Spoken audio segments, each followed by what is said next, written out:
Nobody is coming to save Nigeria. Nobody is coming to save Africa. If anything is to be done, it's just exploitation, dehumanization, poverty, suffering, and the likes of this. It is you and I that can make these things work. It is you and I that have to speak out. It is you and I who, after watching TikTok videos from morning till evening, after sitting down in the comforts of our rooms, consuming great dose of pornography, after watching movies endlessly, after having cheap conversations, boring conversations, and the likes of that, after feeling depressed that there are no jobs, that the policies around our world is not helping us, that there are no employments and people are not being employed, and that the standard of living is seemingly low, it is you and I that will still have to come and fix this country. It is you and I that will do this. Nobody is coming to do this for us. Nobody will do this. Don't expect the career politician to want to do this. Don't expect the thug who has been allowed to go sit in the National Assembly or wheresoever there's power sharing in a country like Nigeria to get to solve your problems. You and I are those who should and must begin to demand accountability from those we have placed in power.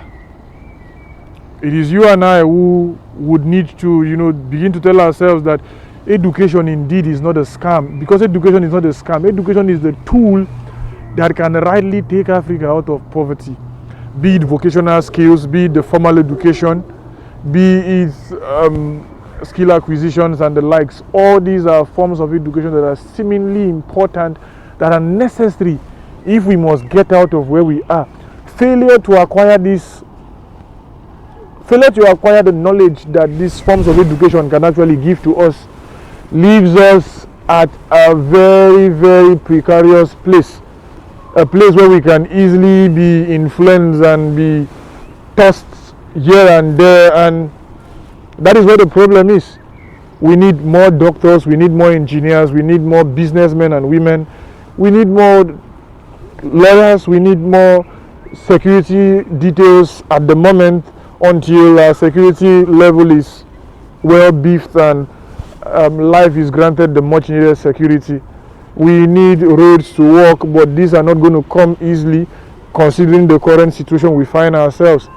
We need youths to start reading the newspapers. We need people to start interrogating the speeches and the ideas and news being churned out by our political leaders and our leaders and our directors from different echelons and from different places and stratas of power. If we don't do this, you and I, if we don't do this, nothing is going to happen, nothing is going to work, and nobody would care.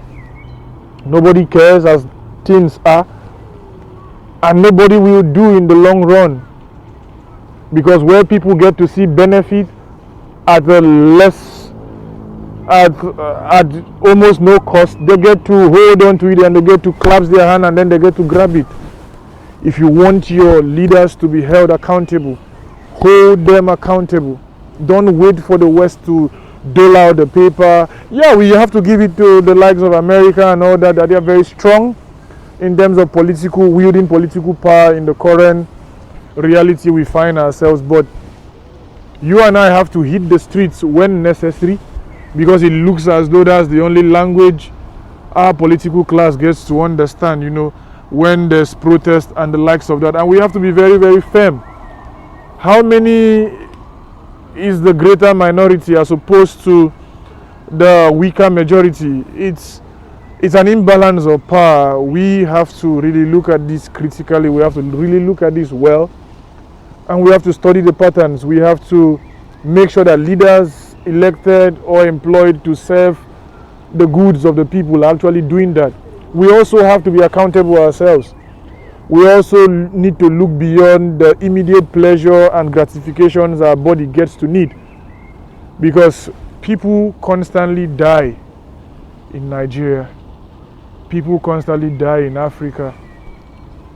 from bad roads to bad policies to those being incarcerated in prisons for crimes they never committed and for weak laws that actually holds the weak and seemingly gives the strong the technical know-how to go about bending laws and evading arrest and the likes of that. For this to work, my brothers, my sisters, you and I have to speak out. You and I have to speak up. You and I have to read history. You have to study the history of Nigeria. You have to study the history of Africa. And by studying the history of Africa, you cannot avoid studying the history of the world, because there's no African history without meddling into the histories and the times and eras and process of growth and downfall of other geographical positionings around the world. Until we do this, we would be where we are and nothing will happen.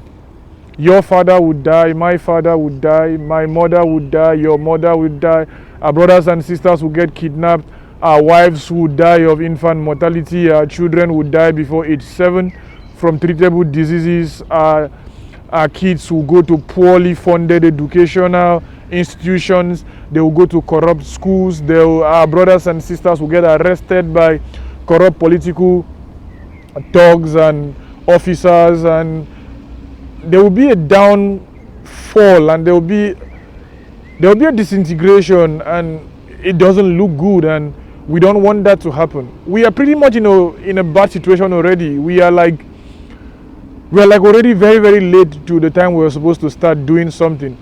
But we shouldn't look at the fact that because we're already late, we should just give up. We should continue doing something, right? We should continue moving forward. We should continue trying to see to it that we get better.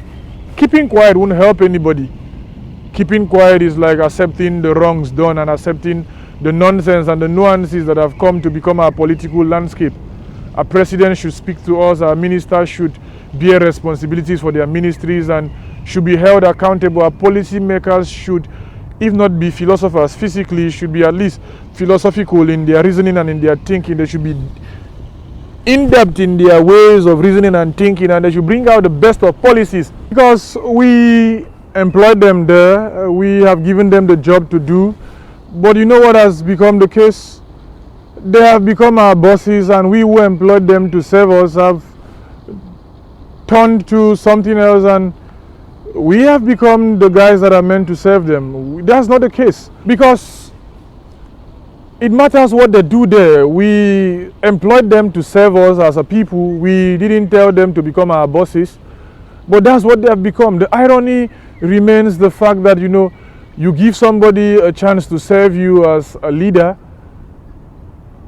and then the person turns to begin to wield power against you, who've given him a chance to really come to lead. It's a problem. It's just like if I get a company tomorrow to get to employ somebody, and the person begins to claim to know more than I do and tries to dictate how the boards of directors and different persons get to think. That is where the problem is, and it is so sad that that's the reality of our country nowadays. And our policymakers have to be sophisticated in their reasoning and their thinking and put the people first, because that is what and how because that is why they have been brought into office in the first place. Nothing else. The same thing goes to lecturers at universities, in our universities across the country and across the continent and in most parts of the world. People get to spend their time, spend their resources coming to school and all that, and then we just find a crop of politicians, a crop of lecturers who just see no need to help students make the necessary impact they get to make as a people. And it's just so sad. It's just so annoying, and it's so crazy, and it's so stupid that we just sit quietly and just looking around. We have to read the news, we have to watch the ways things are going as a people. We have to study the patterns of our leaders, and we have to do this in good faith, because it matters what we are given and it matters how we are served. And if we don't do anything, nothing is to be done. If we don't do anything, Nothing goes anywhere, and it's so sad. It's so sad that things are just like this. But there's one thing I know for sure: nobody is coming to help us. Not the West. At least they benefit a whole lot from whatsoever corruption that goes down there, the same way our politicians get to benefit. So if we must talk, we must speak for the right reasons. We must rally around to see that the wars in Sudan comes to an end, the crisis in Congo gets to be done with. We get to see a society and an Africa where everybody is thriving and where these imaginary boundaries are being dismantled and done with. The West will not do that. It favors them more than it favors us in most ways.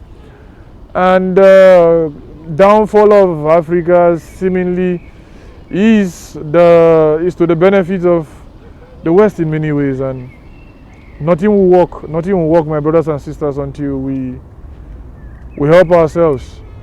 I am Biringkpa Emeka, a poet, a philosopher, and a writer. I'm your brother. I am your brother. I know that for sure. I am your brother, and I have the good of the continent at heart. I have the goods of the world at heart. I want to see that things work and work well. None of us deserve the mess we've been plunging into as Africans. But what we can do with this mess is left for us. What we can do to better ourselves is still left for us. That is what I want you to do. That is what I encourage you to do. Speak up, speak out, take actions. Begin to wield lives of integrity within your own little geopolitical place and positioning given to you in this world, and we take it all from there. If everybody, me, you, your sister, your brother, all come together to do good, we will make progress. Until then, we labor in vain.